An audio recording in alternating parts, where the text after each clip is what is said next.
Trust in me.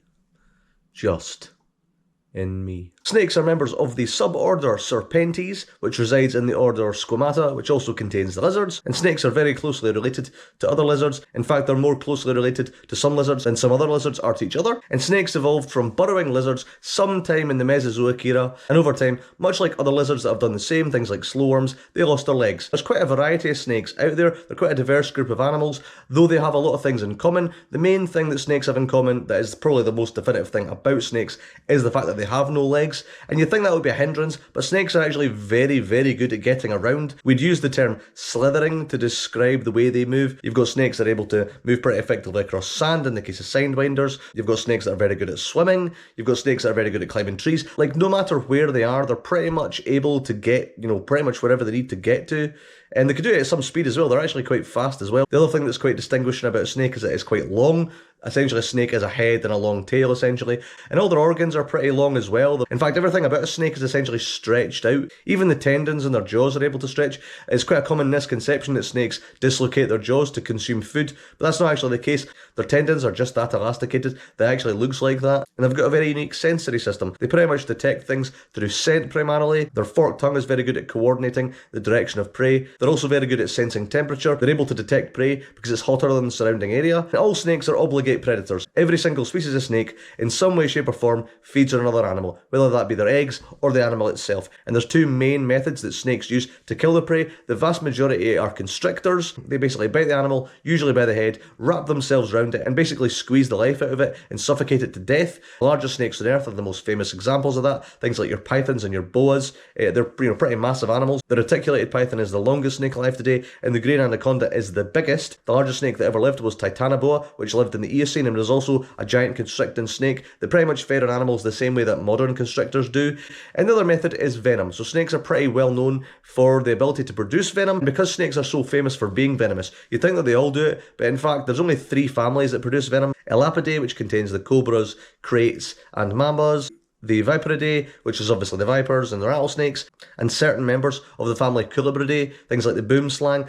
The vast majority of them are actually small constricting snakes, things like corn snakes and milk snakes, but some do produce venom. The snake will basically bite its prey, inject it with venom, which will stun the animal and then cause it to slowly die. Different venom targets different organs, but ultimately it leads to the same destination, which is death, which makes the animal easier to consume. You'll find that venomous snakes have a much stronger bite force for their size than a lot of constrictor snakes do, and it's a pretty effective way of killing things. It's also a very good way of defending themselves. Some venomous snakes are known for being able to kill animals much larger than themselves, things like elephants or humans. However, it's not the go-to mechanism of defense because venom is pretty expensive to produce, so it's not really in the snake's best interest to risk injuring itself or wasting its venom on an animal that it doesn't intend to eat. Some venomous snakes have a pretty good way of deterring animals from coming near it. Things like cobras have that hood to kind of freak animals out, or rattlesnakes that produce that rattling sound from their tail to let other animals know that it's there. Like, venom really is the last resort, but it's that venom that is such a big problem for us. So snakes, out of all the vertebrates on Earth, kill more people every year than any other, and compared to other animals, it's actually quite a staggering amount of people that are killed by snakes every year. It is quite a lot. You'll find venomous snakes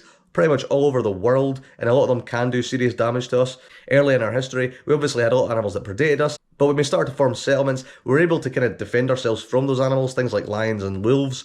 However, other animals like snakes and spiders were still able to get into our dwellings, and they then became our main enemies in the animal kingdom. Snakes are pretty good at getting into places, and they're also very good at hiding as well. So sometimes you won't find a snake until you stand on it, at which point it's freaked out and it'll bite you. Hence why snakes kill so many people every year. And snakes have generally been viewed pretty negatively, especially in Western culture. The snake is the animal most commonly associated with the devil. In the Garden of Eden, it's a snake that tempts Eve to eat fruit from the tree of forbidden knowledge and then share it with Adam, which is ultimately what gets them kicked out of the Garden of Eden. And there's a double meaning to that. On top of the fact that we generally just don't like snakes, and we obviously didn't like them at that time in our history either, the snake is also a sort of phallic symbol. The fact that it's a woman that's been corrupted by the snake can also be viewed as a woman being corrupted by someone other than her husband. And because Adam and Eve being kicked out of the Garden of Eden was ultimately the source of all humanity's suffering, we can almost blame that on snakes, and in a way we kind of do. And that hatred of snakes continued to bleed into Western mythology and pop culture today. Dragons were actually heavily inspired by snakes, and they were ultimately a source of evil in, medieval mythology. Even in modern films and literature, it's very rare to find a good snake. Probably most famously, Voldemort in Harry Potter is commonly associated with snakes. You can actually talk to them and use them to do his bidding. A rare example of a good snake in literature was Kaa in Rudyard Kipling's The Jungle Book, who's portrayed as a mentor to Mowgli. However, in subsequent adaptations of that story, Kaa's been reimagined as a sort of goofy side villain who's always trying to eat Mowgli, which kind of says a lot about us and our perception of snakes. The fact that we have a good one, we still have to make it bad when we reimagine it. I think that says a lot. But snakes tend to fare better in Eastern mythology. East Asian dragons are even more heavily inspired by snakes, but they're actually generally more benevolent figures. Buddha is actually hooded by a cobra, and in fact, some communities in East Asia actually welcome snakes. There's that famous village in Thailand with all the king cobras. Like, it's pretty mental. It's something you just wouldn't think would happen here. And if you compare that to the way snakes are treated in places like America, like there's more rural parts of America where they actually round up rattlesnakes to kill them. Like, pretty horrific stuff. I think that's definitely interesting. There does seem to be a disparity in the way we view them in the East and the West, and a lot of that is probably defined by Christian mythology, possibly. Snakes are actually quite common exotic pets. Things like corn snakes, milk snakes, and even some of the large pythons, which are actually dangerous to people. The large pythons are actually the only snakes that do actually kill people to eat. So while snakes aren't viewed very favourably by the vast majority of people, some people do tend to like them a lot. And that's probably the relationship that we're always going to have with snakes.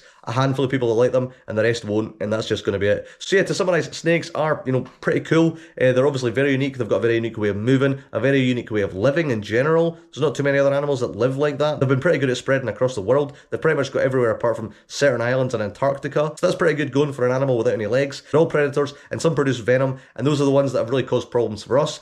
Snakes do kill a lot of people today, although it is only the really big snakes that do kill us to eat us. Our perception of snakes is probably quite unfair because we have chosen to view them as a sort of symbol of evil in society, at least in Western cultures. But ultimately, snakes are just animals that are really good at hiding, really good at getting into places, and are pretty good at the job they do. They're just trying to keep out of our way and remain undisturbed, and some will actually let us know they're there. So maybe this perception of snakes being these really evil things is maybe a bit unfair. So yeah, let me know in the comments below what you thought of this video. Do you have any stories about snakes? I used to have a pet snake when I was a kid. I think snakes are actually probably, gun to my head, my favourite animals. I really like them. I think they're just really cool. I've always liked them. I don't really know why that is.